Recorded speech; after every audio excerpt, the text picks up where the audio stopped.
Bahrain is the 4th track in F125 after being relegated from being the first race of the season. This tricky technical circuit is punishing on your rear tyres and can be a real challenge keeping the rear of the car in check. This car setup will make your car stable to drive across long distances and fast against the speedy AI. The approach I've gone down is pretty different compared to our Pro setups, which are faster setups aimed at extracting as much performance as possible. This setup veers on the side of stability, while those Pro setups will give you a complete rocket ship of a car.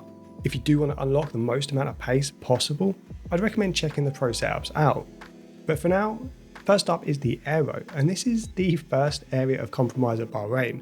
Really, to maximise your lap time, you'll want a high downforce setup, but racing against the AI, this approach will destroy you down the long straights. So I've gone for a medium downforce approach with 34 at the front and 29 at the rear of the car. This gives you good turning ability at slower speeds, while the quite large offset between front and rear wings allows for good rotation. With Bahrain being so tough on rear tyre wear, I've addressed this slightly with the transmission. I've set the on-throttle diff to just 75%.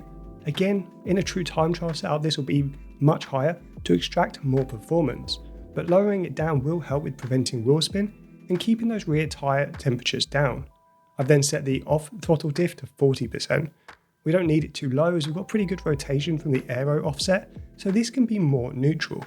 Once again, with the suspension geometry, I've set it all the way to the left on every value. Then for the suspension, I've set the front and rear setup pretty much as extreme as they can go with 41 and 2.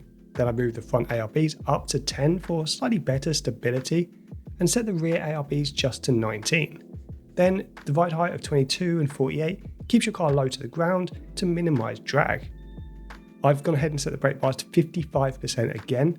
This works really well as there are some heavy braking zones such as turn 1, plus having the bias more towards the front will reduce those rear tyre temperatures ever so slightly, and then set the brake pressure to 100%. For the tyre pressures, this looks very similar to my previous setup. It's all about managing the rear tyre temps, so I've set them as high as they'll go.